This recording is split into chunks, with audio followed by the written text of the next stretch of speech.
नमस्कार, मैं हूं संगीता झा और आप देख रहे हैं सुदर्शन बिहार। बात करेंगे राज्य के प्रमुख खबरों की। राज्य की राजधानी में शुक्रवार देर रात एक सनसनीखेज मामला सामने आया है। बता दें कि एक वारदात हुई जिसमें बिहार के जाने माने उद्योगपति गोपाल खेमका की गोली मारकर हत्या कर दी गई। आपको बता दें कि यह वारदात गांधी मैदान थाना क्षेत्र के राम गुलाम चौक के पास हुई। रात लगभग 11:30 बजे जब गोपाल खेमका बांकीपुर क्लब से लौट रहे थे, वास्तव में वो खुद गाड़ी चला रहे थे। जैसे ही अपनी गाड़ी से कटारूका अपार्टमेंट के गेट के पास पहुंचे, घात लगाए अपराधियों ने सिर में गोली मार दी। अपराधी स्कूटी से आए थे। सूत्रों के मुताबिक कुछ अपराधी पहले से ही उनकी रेकी कर रहे थे। आपकी जानकारी के लिए ये भी बता दें कि गोपाल खेमका की गाड़ी के ठीक पीछे एक बाइक सवार संदिग्ध भी था, जो अपार्टमेंट तक उनका पीछा करता रहा। गोली चलते ही इलाके में अफरा तफरी मच गई। परिजन आनंद फानन में उन्हें पटना के मेडिवर्सल अस्पताल लेकर गए, लेकिन इलाज के दौरान उनकी मौत हो गई। अब जरा सोचिए, यह हत्या उस स्थान से महज 300 मीटर दूर हुई जहां की गांधी मैदान थाना स्थित है।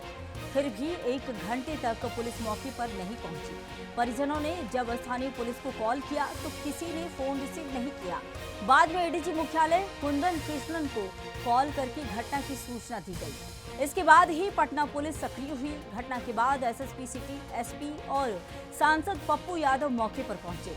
एफएसएल की टीम ने भी घटनास्थल की जांच शुरू कर दी है और इसके अलावा एसटीएफ को भी तैनात किया गया है।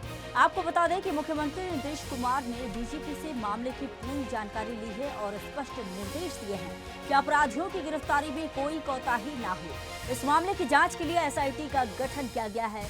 इस दर्दनाक घटना के बाद खेमका निवास के बाहर भारी भीड़ जमा हो गई है। कांग्रेस के प्रदेश अध्यक्ष राजेश राम और सांसद पप्पू यादव ने परिजनों से मुलाकात की। वास्तव में गोपाल खेमका के 2 बेटे हैं और एक बेटी लंदन में रहती है। आपकी जानकारी के लिए ये भी बता दें कि साल 2018 में उनके बेटे गुंजन खेमका की भी गोली मारकर हत्या कर दी गई थी।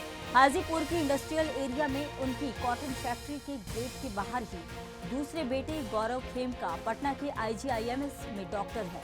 वास्तव में खेमका परिवार का बिजनेस साम्राज्य व्यापक था।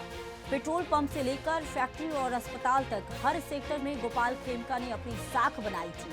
अब सवाल यही है कि बिहार में व्यवसायी कितने सुरक्षित हैं। जब राजधानी के बीचों बीच इस तरह की हत्याएं होंगी तो बाकी शहरों का अंदाजा लगाना मुश्किल ही नहीं है, बल्कि नामुमकिन है। फिलहाल गोपाल खेमका हत्याकांड की जांच के लिए एसआईटी का गठन कर दिया गया है।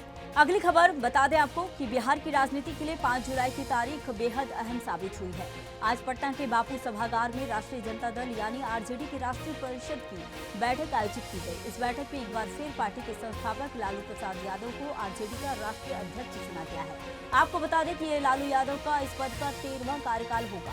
वास्तव में उन्होंने 23 जून को अध्यक्ष पद के लिए नामांकन दाखिल किया था और उनके खिलाफ किसी और ने नामांकन नहीं किया, इसलिए उन्हें निर्विरोध राष्ट्रीय अध्यक्ष घोषित किया गया है। आज की बैठक में इसी का औपचारिक घोषणा हुई।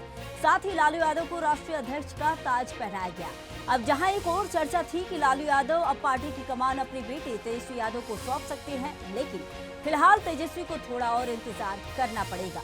आपकी जानकारी के लिए ये भी आपको बता दें कि इससे एक दिन पहले यानी कि कल शुक्रवार को पटना के होटल मौर्या में आरजेडी की राष्ट्रीय कार्यकारिणी की बैठक भी हुई थी, जिसकी अध्यक्षता स्वयं लालू प्रसाद यादव ने की थी। आज की बैठक में तेजस्वी यादव के साथ साथ पार्टी के कई बड़े नेता भी मौजूद रहे। इन बैठकों को बिहार में आगामी विधानसभा चुनाव की तैयारियों के रूप में भी देखा जा रहा है। वास्तव में आरजेडी की स्थापना 1957 में हुई थी।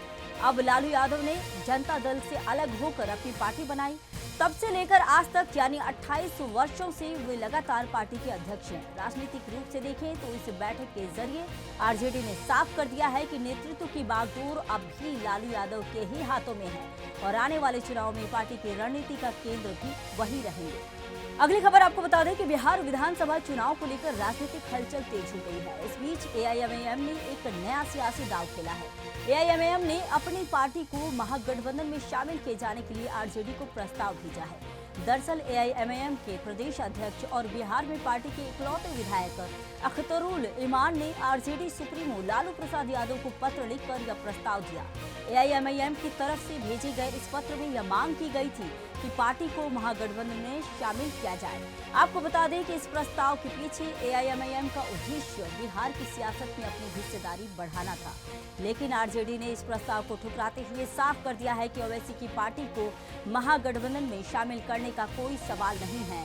आपकी जानकारी के लिए ये भी बता दें कि राजद प्रवक्ता शक्ति सिंह यादव ने पटना में राष्ट्रीय कार्यकारिणी बैठक के बाद मीडिया से बात करते हुए यह बयान दिया। उन्होंने कहा कि जिन्हें समर्थन करना है करें, हमारे पास पहले से कई पार्टियां हैं और बिना लड़े समर्थन करना ही बेहतर होता है। वास्तव में यह बयान साफ तौर पर दर्शाता है कि आरजेडी ओवैसी की पार्टी को लेकर किसी प्रकार की उत्सुकता नहीं दिखा रही है। अब जरा सोचिए, ओवैसी अपनी पार्टी को महागठबंधन का हिस्सा बनाने की कितनी बड़ी कोशिश कर रहे थे, लेकिन उन्हें नजरअंदाज कर दिया गया। आखिरकार बिहार चुनाव से पहले ओवैसी के महागठबंधन में शामिल होने के सपने पर पानी फिर गया है। इस सियासी उलटफेर ने स्पष्ट कर दिया है कि आरजेडी अपने मुस्लिम वोट बैंक को ओवैसी से हर हाल में बचाना चाहता है। अब कहाँ चला है खुरपी गीत गाने? यहाँ मताधिकार की डकैती हो रहा है तो फलना पार्टी ऑलरेडी हमारी पार्टी के अंदर साथ में जो अलायंस है पहले ही से न है, वही बातें हैं जिनको समर्थन करना। देश भर में कई पार्टियां, हम लोग भी दूसरे राज्य में बिना लड़े समर्थन कर देते हैं। फिलहाल के लिए सुदर्शन बिहार में इतना ही। देश दुनिया की तमाम खबरों के लिए इसी तरह देखते रहिए सुदर्शन।